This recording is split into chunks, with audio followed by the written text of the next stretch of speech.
Assalamualaikum warahmatullahi wabarakatuh. Perkenalkan, nama saya Tresa Ayuni dengan NIM 20017075, Prodi Sastra Indonesia, jurusan Bahasa dan Sastra Indonesia dan Daerah, Fakultas Bahasa dan Seni, Universitas Negeri Padang. Baiklah, pada kesempatan kali ini saya akan menjelaskan tentang materi linguistik takmemik. A. Konsep takmemik. Penamaan teori takmemik berangkat dari konsep takmem. Takmem adalah gatra suatu struktur gramatikal dengan kelengkapan 4 penanda umum. Keempat penanda umum tersebut adalah slot, kelas, peran, dan kohesi. A. Slot, kelas, peran, dan kohesi. Slot adalah suatu penanda takmem yang merupakan tempat kosong di dalam struktur yang harus diisi oleh fungsi takmem. Di dalam tataran klausa, fungsi takmem tersebut dapat berupa subjek, predikat, dan objek. Pada tataran lain, fungsi takmem dapat berupa inti atau nukleus dan luar inti atau margin. Teori tradisional dan struktural menyebutnya dengan istilah jahatan kalimat dan fungtor. Kelas adalah suatu penanda takmem yang merupakan wujud nyata dari slot. Wujud nyata tersebut berupa nama-nama satuan lingual dari tataran yang paling rendah, yakni morfem, sampai yang paling tinggi, yakni wacana. Teori transformasi juga menganalisis bahasa atas satuan-satuan lingual semacam ini, akan tetapi hanya terbatas antara kalimat dan morfem. Itu pun dengan meniadakan satu tataran yang cukup penting, yakni klausa. Peran adalah suatu penanda takmem yang merupakan pembawa fungsi takmem.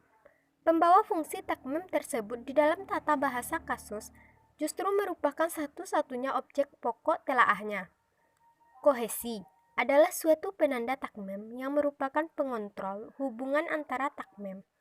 Pengontrol hubungan ini pada tataran klausa berupa kaidah keintransittifan, kaidah keintransittifan, dan kaidah keekuatifan.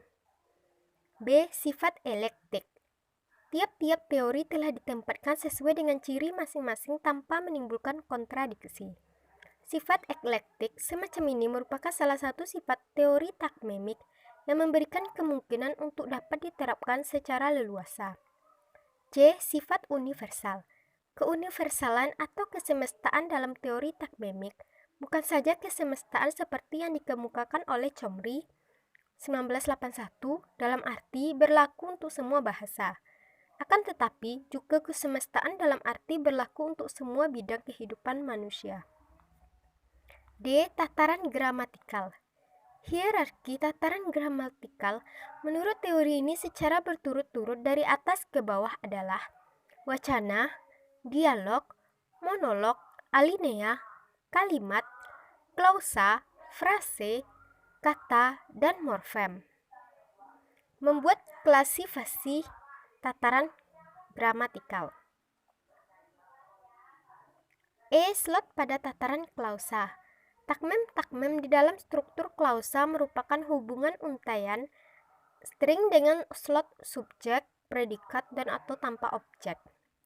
Di dalam struktur kalimat tidak akan ditemui slot subjek, predikat, dan objek, sebab slot-slot tersebut hanya ada di dalam struktur klausa saja. Slot di dalam struktur kalimat berupa inti, nukleus, dan luar inti, margin atau pokok, topik, dan sebutan atau komen. F. Kelas pengisi pada slot predikat. Predikat di dalam struktur klausa menurut teori takmemik hanya dapat diisi oleh kelas kata kerja. Dengan demikian, istilah kalimat nominal seperti dalam teori tradisional dan teori struktural tidak akan dijumpai. Pernyataan teori takmemik tentang predikat harus kata kerja ini memang sangat mengejutkan para pengikut aliran linguistik pra-takmemik. Namun, keterkejutan itu barangkali disebabkan mereka belum banyak bergaul dengan teori ini. B. Penerapan takmemik dalam pengajaran bahasa Indonesia. A. Penerapan satuan lingual di atas kalimat. Selama ini, hanya tataran kalimat ke bawah sajalah yang disajikan sebagai materi pengajaran tata bahasa. Tataran di atas kalimat, yakni alinea, monolog, dialog, dan wacana, sama sekali tidak dianggap materi pengajaran tata bahasa. Peranan struktur di atas kalimat tidak boleh diabaikan begitu saja.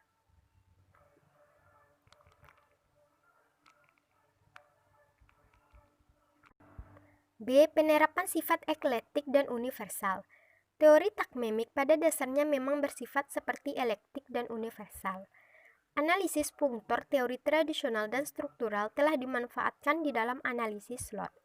Analisis kelas atau kategori teori transformasi telah dimanfaatkan dalam analisis kelas pengisi. Analisis peran dalam tata bahasa kasus telah pula dimanfaatkan dalam analisis penanda takmem yang ketiga atau peran. Sedangkan penanda takmem yang berupa kohesi memang sengaja ditambahkan demi kelengkapan teori ini. C. Penerapan hierarki gramatikal. Hierarki gramatikal di dalam teori takmemik dapat dikatakan sangat lengkap dan menyeluruh. Yang menjadi masalah dalam pengajaran bahasa Indonesia ialah apabila ada hierarki tak normal, baik yang berupa hierarki terputar maupun yang berupa loncatan tataran. D. Penerapan kelas pengisi pada tataran klausa. Hampir semua buku tata bahasa yang dipakai di dalam pengajaran bahasa Indonesia mengemukakan keberadaan kalimat nominal. Kalimat nominal menurut keterangan itu adalah kalimat yang predikatnya bukan kata kerja. Sekian penjelasan dari saya. Jika ada salah kata, mohon dimaafkan. Sekian, terima kasih. Assalamualaikum warahmatullahi wabarakatuh.